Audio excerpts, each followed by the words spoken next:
Okay, so before we start this new season, season 4 of Conversations with Mr. A, really briefly, I just want to thank you guys just for listening to these 4 seasons of this. This will be now the 4th one. Looking forward to getting started. Took a 3-month break. Just needed to kind of get things in order, but I'm ready to get back on track. And so this summer, hoping to start out with some brand new, fresh episodes. Again, thank you for always listening. Let's get right to this episode.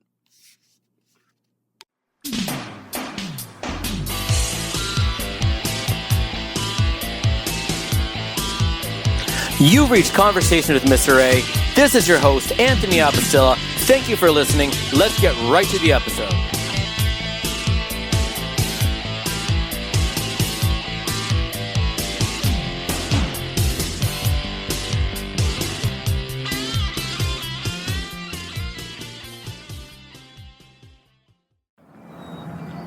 Welcome to another edition of Conversations with Mr. A. This is your host, Anthony Apostilla.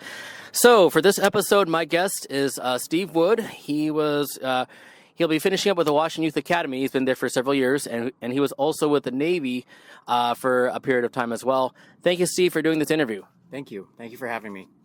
So to start off with, can you start off with their background a little bit? How did you start off? How did you start out in the Navy? All right, so I did 22 years in the Navy, and really I graduated high school at the age of 17, and I needed a job. And I had a girlfriend at the time, and her parents were like, you have to have a job in order to marry our daughter. So I figured the military is the best way to go, to have a job. And funny story is, back in the day when they had yellow pages, I was looking for the Air Force recruiter number, but the Navy called me. And then, as they say, the rest is history. I signed December of 89, and I went to boot camp July of 90. And then I retired January of 2013. So 22 and a half years and some change. How was can you briefly walk me through the experience with the recruiter? So the recruiter contacted you. How was that experience?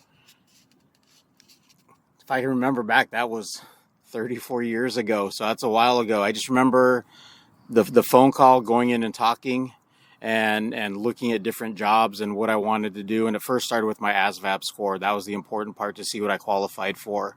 And once we got that accomplished and I knew what my score was, they were like, you can do any job you want in the Navy. And so once I got physically qualified, I had to go through and look at all the different jobs. And I tried out for the nuke power program. I missed it by 4 points for the entrance. At the time, I was upset that I missed it by 4 points. But looking through my career with how many nuclear trained people I've worked with, they have a hard job. So it was like, I'm like, thank goodness I didn't go that path, because I've seen how the nukes work, and they're probably some of the hardest working people in the Navy right now. So that was with my recruiter. And then once I went up to the MEP station, this is in Salt Lake City, where I was going through the entrance process. They offered me a program which they don't have anymore. It was, you go out to the fleet for a year and a half, learn your job that you've signed up for, and then you go to your A school for the training, and then you get E4 out of school. So that was the program that I signed up for. Initially, I was an airman. I didn't complete that part of it. I ended up going back out to sea and became a hospital corpsman instead, after seeing all the different jobs. So that was my beginning journey in the Navy. Out of all those positions you mentioned, was there anything that you had a preference for, like the most, or one that you really said, hey, this is the most fulfilling? That was when I was an independent duty corpsman on a submarine. That was later in my career. So I became an independent duty corpsman in 2004 is when I graduated school. And so I did that for the last 9 years of my life in the Navy. And that was by far the most fulfilling, but also the most challenging job that I've ever had in the Navy, was being an independent duty corpsman on a submarine. What does an independent corpsman do? So as an independent duty corpsman, I'm responsible for the health and welfare of an entire submarine crew when we go out to sea. So I'm the only medical provider on board when we go. You said you were in charge of the health and people in the submarine. Could you share some stories or experiences or just things that you've encountered?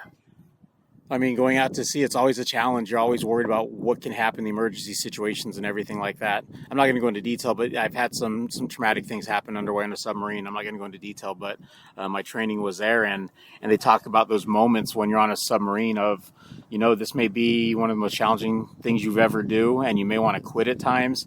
And that was one of those moments where something happened. I was like, wow, was there anything more that I could have done? And at the end, there wasn't anything else I could have done. And luckily, I had some senior leadership with me from my squadron that were like, you're okay, you're going to be fine. And that was that defining moment that I was in the right place at the right time, and that kind of just solidified that that's what I wanted to do for the rest of my career. Awesome. Now, for those who have never been in a submarine and actually been through the experience, of course, I can draw the picture in my mind. You go to the submarine, you go underwater. Can you kind of describe to people like how it's like to actually be in the submarine and be there for a period of time? What it feels like, or what the experience is? It's peaceful. I mean, there's always a hum going. There's always it's going 24/7, 7 days a week when you're underway, and it's like you have your bunk that you sleep in, and you meet people along the way, and you get into the routine and the schedules. That's just it. It's a routine and a schedule for X amount of days you're underway. There's days that it's stressful. There's days that it's like, man, it's like Groundhog Day over and over and over again. You do a lot of training underway for the things that will damage your submarine or end your submarine. So fire, flooding, and all that stuff like that. You always practice just in case something real like that happens. Fortunately, I've never had anything like that happen on my submarines that I've been on. So, were you able to build some close relationships with people while there for the period of time? You do. You get to know all your sailors. Sometimes you know your sailors better than your family at times because you're underway with them 24/7, and you have those good conversations with them. People that you have friendships with for the rest of your life that you stay in contact with, even if you don't talk to them for years. Once you meet up to them, it's like you've never lost contact with them. Okay. Just curious, go with the overall picture, your time in the Navy. So you've done a few different things. Just in overall, what were some of the overall rewards that you had, and then maybe some of the overall challenges you had during your time in the Navy total? So for me, the rewards was one, experience. Travel. I've been all over the world based on the government money, whether it's on a ship, an airplane, just traveling. So I've been all over the world through the Panama Canal, down to Australia, Singapore. So that to me is one of the rewards of being in the military, is getting to see the world. The healthcare was exceptional. I had some family issues with my wife at the time that I knew that if I was in the civilian world would have cost hundreds of thousands of dollars, but with the military, it was all covered. So I didn't have to worry about that part of it. And then again, the places I got to live, being stationed in Hawaii for 5 years, best place to live. It's like you kind of take the beautiful beaches and ocean for granted as you get there, but as you're leaving, you look back and go, man, I'm leaving one of the most beautiful places on earth. And you get to love the culture, you love the area. And yeah, so I fell in love with Hawaii. That was probably my biggest reward there. I was going to ask what was one of the most favorite places you've been to, so it's Hawaii. How about the challenges, some of the challenges that you face?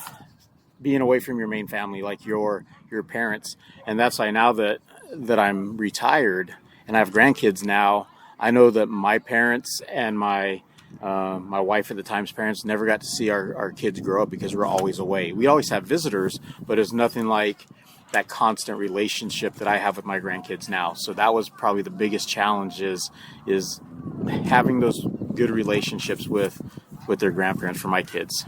They do now, don't get me wrong. They have really good relationships with their grandparents. And my son's 31 and still he goes down and visits his grandparents all the time and calls them all the time. So that was my biggest challenge, I think. Nice. Now, okay, so I'm curious. So during your time in the Navy, the military, you were there from 89 to 2013.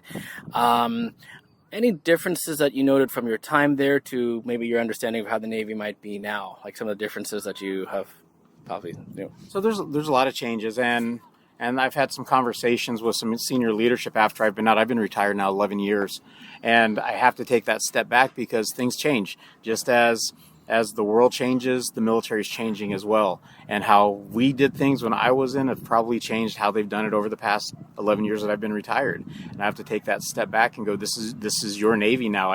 I'm not there to influence and change things like we possibly could have when I was active duty. So you kind of turn the reins over to the new Navy and what they're doing. There's a lot of different changes that I've seen. And again, I'm not into the mix of what they're doing, but just things that I've seen from the outside looking in going, that's a little different. So it's hard to judge because I'm not in there as when you're actually boots on the ground or whatever you want to call it, and you're still active duty, things change, and I have to be able to sit back and go, okay, this is the Navy how it is today. They have to be able to evolve and change as the society changes. The military has to do the same thing. Do I agree with everything they're doing? Probably not, because of the way that I was raised up in the military. Now, 2013, I was, for the listeners out there, I was working at the Washington Youth Academy myself, 2011 to 2017. You came in 2013. I was going to ask you how that came about, transitioning from the Navy to the Academy. So I needed a job. I retired, and I'm looking for all these jobs. And I remember it's February 28th. It was the last day to file an application or resume for the job at the U Challenge Academy. And so I put my paperwork in, and next thing you know, in March, HR, Trish, gives me a call and says, we'd like to set you up for the PAT test and an interview. I'm like, perfect, sign me up. And so I went there and I applied for the job. And then she called me a few weeks later and said, we'd like to offer you a conditional job offer. And I kind of laughed a little bit. And Trish goes, there's something funny. And I go, well, this is my first interview that I've ever had since retiring since being in the military, since 17. I mean, I joined the military at 17, retired in 2013, and military is my only job that I really had. And so to actually have somebody go, we want to hire you, it kind of makes you feel good. And then once I started the academy in April of 2013, my first day on the floor was, this is it.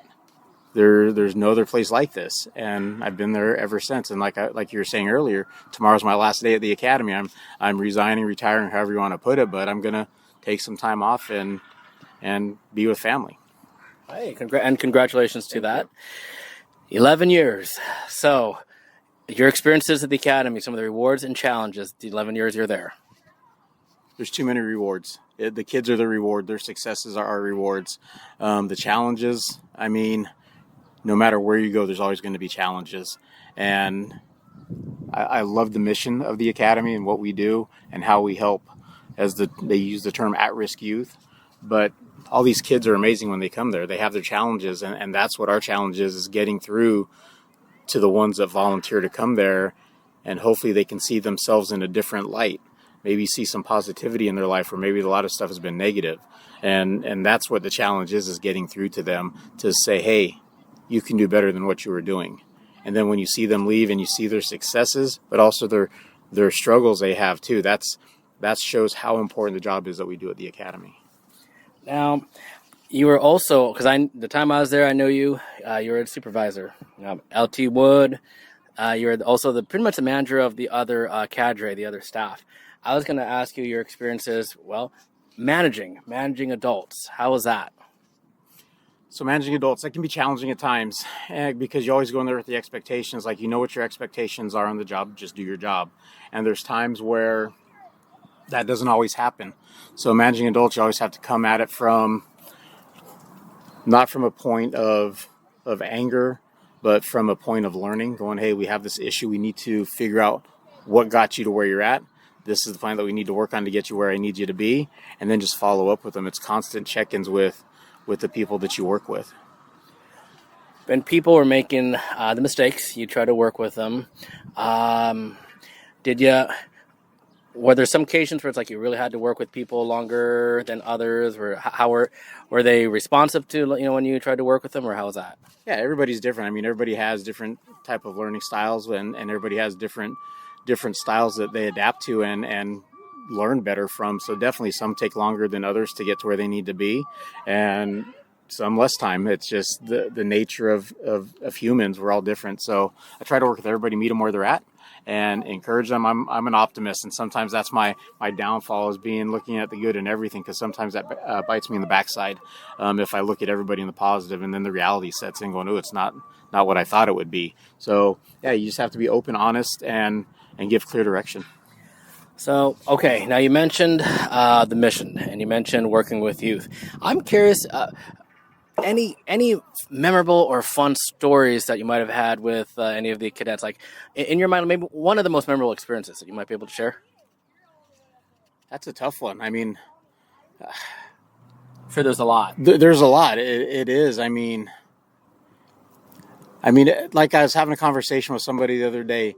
The most memorable moments is when they say something and it makes you laugh.